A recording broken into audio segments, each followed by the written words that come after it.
host, Jennifer, as always. Welcome back. So, I know I did post a video the other day just kind of saying that I'm probably kind of taking a break, kind of not at least giving you as many videos as usual, but I also did kind of mention that I have been watching quite a few things over the last week or so, 2 weeks or so, and, I want to at least kind of do a quick couple of reviews in a video. I was debating on actually doing separate videos for all these, but like I said, I'm just kind of like, I'm like, but at the same time, there have been a few movies that I do want to kind of give you guys heads up on.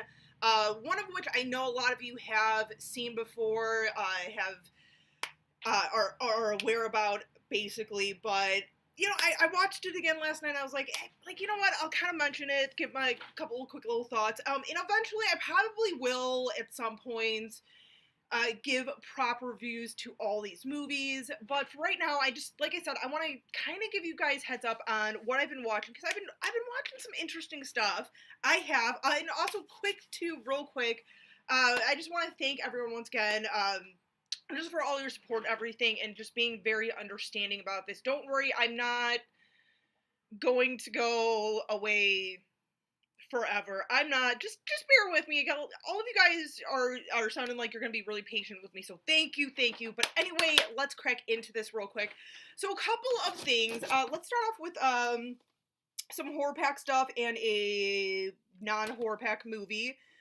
So first one up is actually from our DVD pack from April, and that is Monsterland. And I know I kind of was saying as I unboxed this, I wasn't expecting to really like this. It definitely looks more like a creature feature film, which the majority of it is. It's actually an anthology movie, and the wraparound basically is that this guy who is in danger of his life is running away from something, and he kind of stumbles into this theater and everything.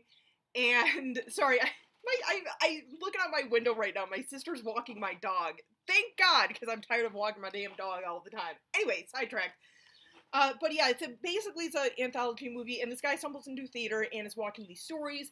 It's actually a really fun anthology movie. It's got some serious ones. It's got quite a few funny moments. Like, I love the last sort of segment that we have, last story that we have. It's very much the original Independence Day with jellyfish. And let me tell you, even if you're not a wrestling fan, you kind of know what this is. One of the guys in here, no joke, does one of those DX cock chops, basically saying to these jellyfish, hey, suck it.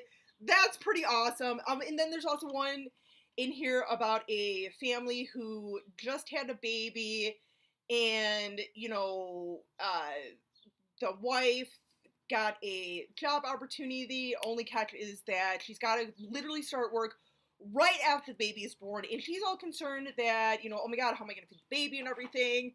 So the guy stumbles upon this ad of, oh yeah, earn some extra cash with this experimental thing or whatever, drug, and he literally signs up for it, gets injected with something in his chest and everything, and he grows boobs and lactates. So yeah, and I don't want to spoil that story, but there's a little bit of a twist. It's a good one, kind of a little sci-fi twist to it, I guess. Maybe. I feel like that's not quite the right term for it. But no, it's very, very fun. It's very enjoyable. And even if you're not like a creature feature person like me, you'll definitely enjoy this one. So definitely check this one out, you guys. Next one up is another DVD from our horror pack from April in Pulse. It is from Japan and everything. And, let me tell you, this was not a terrible movie. It was actually pretty decent, but I was just a little... It was kind of, like, okay for me. Maybe it's just because it was, like, so long. And I have no problem with, like, longer movies. This is almost a 2-hour movie. And like I said, it's not bad. I have no problem with subtitles or anything. And this is not the only subtitled foreign movie I will be discussing. But I mean, it was okay. It's definitely, I would say, definitely worth checking out. But yeah, nice little like kind of ghost story and everything. I'll say it. Japan knows like any sort of Asian country. I feel like knows how to do a ghost story. But no, it was decent. Like I said, it was just kind of for me. It was a little. I just wasn't totally into it. Maybe just because I was. This was one of the later movies in my binge for, while I was on vacation. But still, like I said, definitely worth checking out. Next one up is actually going to be our April limited edition Blu-ray, and that is She Kills. Now, I was kind of surprised by this one because I was really expecting this to be much more of a gross out movie than what it was. Now, there is some gross out. There's a bit of gross out stuff. Nothing over the top, such as Night of Something Strange or anything like that. Like on a scale of 1 to 10 of grossness factor, 1 being low, 10 being just like too much, I would say it's about a 3 or a 4. Like I said, there's some gross out and everything. And like a lot of the gross out stuff is kind of like basically like just tons and tons of like organs and stuff kind of coming out and everything. But it was a decent little one. It was funny, very much kind of like those sort of, and I think it might have even in the description sort of like a kind of throwback to some of the sort of like 70s exploitation movies and everything, like especially sexploitation stuff. It's kind of like one of our rape revenge type of movies. Not bad, not bad. I had fun with it. Definitely had a good laugh and everything. This is definitely one I would recommend if you get some of your other like horror buddies with. Have a couple of drinks, order a pizza or something, or some tacos or something, and just have a good time. It's fun. It is really fun. So, anyway, next one up, a non-horror pack movie. This is actually one that I picked up blind bought at Wally World about a month ago. And that is Haunted Hospital. Now, here's the thing. Very much like the Pulse one, this is a foreign film. It does have subtitles, so I know, like, there's a chunk of you right there. With that being said, lost ya, aren't interested in it. I respect it. You don't do subtitles. I know some people just subtitles they just don't want to do because for whatever reason. I get it. I respect it. The other group that probably would lose interest, but you guys should kind of give this one a chance, is the fact that this is a found footage. I know it. Like, I'm very much over found footage. I'll watch found footage stuff just because for every like 13 or 14 found footage movies you see, it's like you do eventually stumble upon one such as this, at least for me, that's pretty semi-decent. So this one, like I said, is a German one. This one is basically, premise is, and I don't want to spoil it either, there is a twist sort of at the end, which I think a lot of you probably could kind of see coming, but I did like the twist in this. But basically what this is kind of like your run-of-the-mill, and it has like fictional YouTubers and everything who they go into a haunted place. You know, we've all seen a few videos like this on YouTube and everything that, you know, people go in, do like the 24-hour challenge, go into haunted places, haunted graveyards. They go into a haunted hospital that used to be, well, was it like a mental ward, or I think it was like a tuberculosis ward, or like a health ward or something with like severely sick people and their shenanigans and everything. And like I said, it's got a pretty good twist. You know, and for a found footage kind of YouTube-ish type of movie, it's worth checking out. Like, first people I think of that would be like, oh, a found footage film would be Jen and Christian over at Jen's Reviews from the Grave. I think you guys should check this one out. I think you might have some enjoyment with this one. I think you guys might kind of like this. And this one I have not, because I've had a few people ask me if it's on any sort of streaming platform. The only place I've seen it is Amazon, but it's only to rent or buy or something. If it's for a couple of bucks to rent, I'd say be kind of worth it. If it's like $3-4 to rent, I'd say go for it. So I'm just saying, like I said, it's a decent little found footage to check out.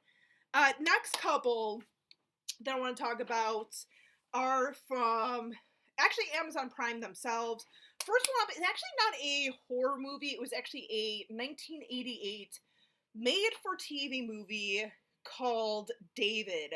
Now, David is actually based on a true story about a young boy who was set on fire by his father. Now, here's the cast. Now, actually has a very terrific cast. It has John Glover, who we all know he's been in a ton of things.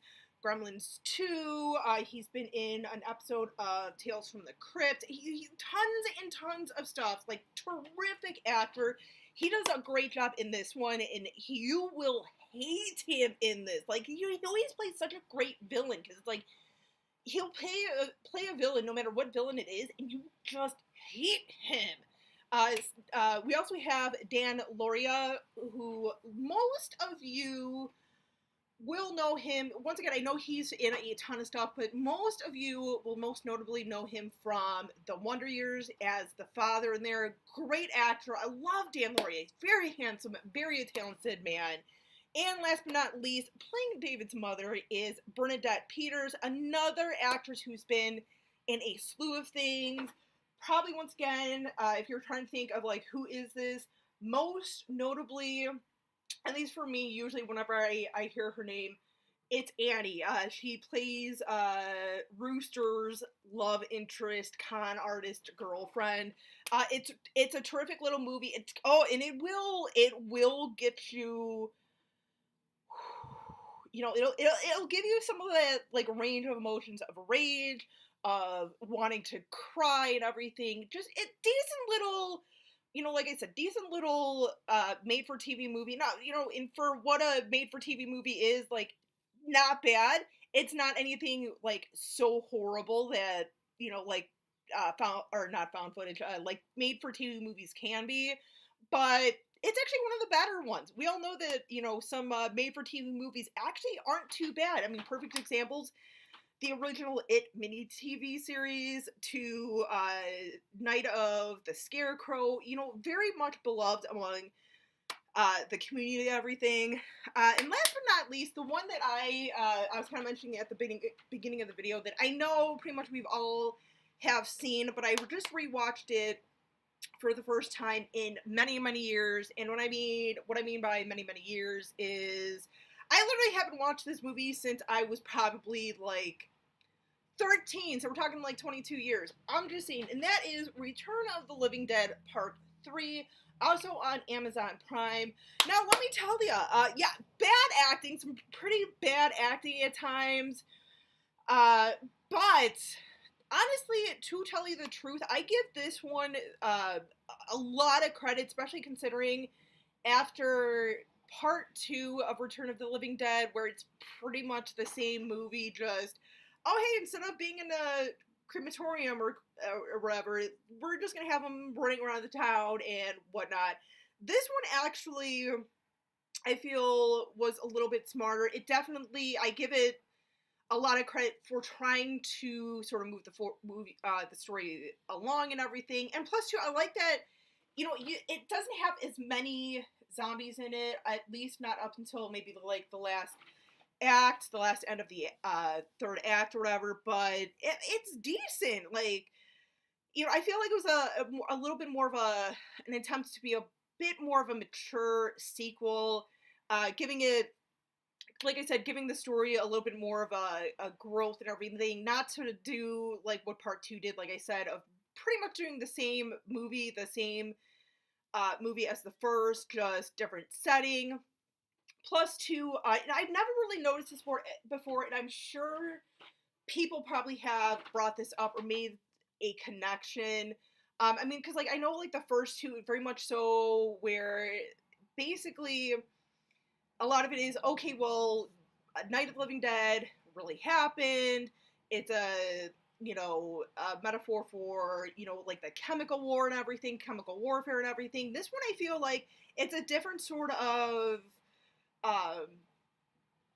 threat and everything in like AIDS, because you got to remember this came out with like 93, 94 ish, right at the height of all this like AIDS and HIV and everything. And I feel like in a way, especially with how the movie goes along, that it kind of feels like some parts a little bit of a metaphor for HIV and like other sexually transmitted diseases and everything, especially with like the young lady who is revived by using this toxic zombie gas and everything, kind of going through like different phases of what, almost any sort of very bad illness, specifically sort of like HIV. And that's why I think, HIV and AIDS kind of popped into my mind, because that illness, especially back in the day, was almost sort of like a death sentence, where we don't have like the technology and medication and treatments as we do now, where you could actually live a relatively normal life and not be like, okay, well, am I going to be living for like 6 months, or am I going to be living for the next 60 years with this? It's very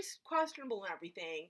But no, terrific little film. Like I said, it's it is very kind of badly acted at moments. Kind of, it does have some loopholes and stuff, but no, it's a good one. And plus, to be honest, I mean, I'll much better sequel, kind of bad sequel compared to like Rave to the fucking Grave.